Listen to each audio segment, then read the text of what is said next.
রাজধানীর কাঁচা বাজারগুলোতে সবজির সরবরাহ যথেষ্ট, তারপরও দাম বেড়েছে কাঁচা মরিচের, বেড়েছে বেগুনের দাম। মরিচের দাম বেড়েছে কেজিতে 10 টাকা পর্যন্ত। বেড়েছে বাঁধাকপি ও পাতাকপির দাম। জাতভেদে শিম আর টমেটো বিক্রি হচ্ছে 100 থেকে 120 টাকায়। বিক্রেতারা বলছেন, বৃষ্টির কারণে সবজি সংরক্ষণে সমস্যা হচ্ছে। বৃষ্টির কারণে সবজি নষ্ট হয়ে যেতে, তো এই জন্য একটু সামান্য হালকা বাড়ছে, বেশি বাড়ে। সিম এখন নতুন আসে, তো নতুন সিম এখন হলো 120 টাকা কেজি।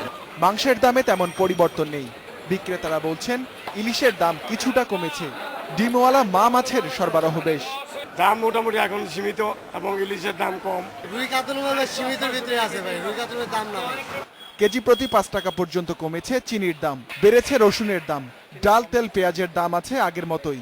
3500 টাকা দিয়ে আমরা চিনি কিনছি বস্তা, আর এখন চলতেছে মাত্র 3200 টাকা। দামের এমন ওঠানামায় সাধ্যের টানাটানিতে ভোক্তারা।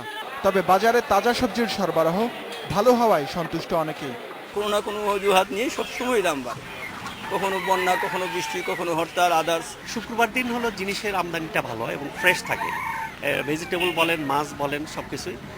দাম নিয়ন্ত্রণে অন্তত প্রতি শুক্রবারে বাজার তদারকি করা প্রয়োজন বলে মনে করছে ক্রেতারা। Ruhul Amin, independent news, Dhaka.